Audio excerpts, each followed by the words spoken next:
ప్రభావతి అయితే ఇంక షాప్‌లో తన కొడుక్కి అవమానం జరిగిందని, అక్కడ పనిచేసే వాళ్ళు కూడా తన కొడుకుని అవమానిస్తున్నారని, ఇంకింట్లో కొడుకు, అమ్మ ఇద్దరు కలిసి చాలా బాధపడుతూ ఉంటారు. ఈ లోపల అక్కడికి బాలు వచ్చి, "ఏంటి మమ్మీ ఇలా ఉన్నావు" అని చెప్పనంటే, "అసలు నువ్వేమనుకుంటున్నావు? వాడు చదువుకున్నాడు అనుకుంటున్నావా? లేదంటే నీలాగే పని పాట లేకుండా కాళ్ళు నడుపుకునేవాడు అనుకుంటున్నావా? వాడికంటూ ఒక స్టేటస్ ఉంది" అని అనంగానే ఇంక బాలు అయితే, "అవును, తను వాడికి స్టేటస్ ఉంది. ఫస్ట్ సారి 40,00,000 మింగాడు. దాంతో కలిపి కల్పన గారు 45,00,000 ఇస్తే ఇంకొక 5,00,000 ఎక్స్ట్రాగా రెండోసారి మింగేశాడు.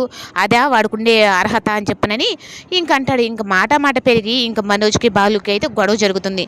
ఇంకా అక్కడంతా సైలెంట్‌గా ఉన్న ప్రభావతి ఇంక ఇంటికొచ్చేసరికి కొడుకు పక్కకి వెళ్ళిపోయి ఇంక నా కొడుకు తప్పేం చేశాడు అన్నట్టుగా వాడు తెలుసుకుంటాడంటే ఎప్పుడు తెలుసుకుంటాడు? ఇంకా ఇల్లు అవన్నీ కూడా మొత్తం అయిపోయిన తర్వాత తెలుసుకుంటాడా? అసలు నాకు అర్థం కావట్లేదు. నీ బాధ ఏంది? నీ కొడుకుని నేను ఆ పోస్ట్‌లో నుంచి తీసేసి మా నాన్న పెట్టని నీకు బాధపడుతున్నావా? లేదంటే ఏ విషయంలో నువ్వు బాధపడుతున్నావు అని చెప్పి అనగానే ఇంకా ప్రభావతిలో కడుపుగా ఉన్న మంట అయితే బయట పెడుతుంది. ఇంకా మనోజ్ కూడా అయితే ప్రభావతిని అండ చూసుకొని, "అవునరా, నువ్వు నా విషయంలో ఇలా చేసి అసలు మేము ఫస్ట్ నుంచి మేము ఫైనాన్స్ అంగడి పెట్టడమే మీకు నచ్చలేదు.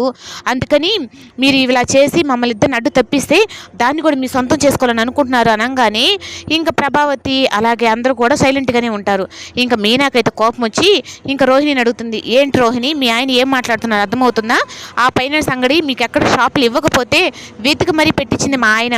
అయినా మీరు ఇంత డబ్బులు అని చెప్పని అనగానే ఒక్క మాట చెప్పకుండా ఇలా ముగ్గురు అన్నల తమ్ముళ్ళ డబ్బులు మీరు మింగేసి ఇప్పుడు మళ్ళీ నీతులు చెప్తున్నారా" అని ఇంకా మీనా చేసుకుంటుంది. ఇంకా మాట ఏంటే నా కొడుకుని అంతే అనేంత తోడువా అంటే, "ఏం నీ కొడుకుని అంటే పెద్ద కొమ్ములు వచ్చాయా? అది ఇదివరకు రెస్పెక్ట్ పోయింది. ఇప్పుడు మొత్తం డబ్బులు మింగేసిన తర్వాత ఇలా చేశాడని చెప్పని ఎవరికి ఏ కాస్త పొరుగు కూడా లేదు" అన్నట్టుగా అనేటప్పటికీ ఇంకా రోహిణి కూడా అయితే, "ఎందుకు మనోజ్ మనం ఇక్కడుండి ఇంత బాధలు పడేదానికంటే మన ఇంట్లో నుంచి వెళ్ళిపోయి మనం హ్యాపీగా మన బతికేది మనం బతుక్కుంటాం కదా, ఆ ఫైనాన్స్ అంగడి కూడా వాళ్ళదే అంటున్నారు కదా, వదిలేసి మన ఇద్దరం ఏదో ఒక జాబ్ చూసుకొని బతుక్కుందాం.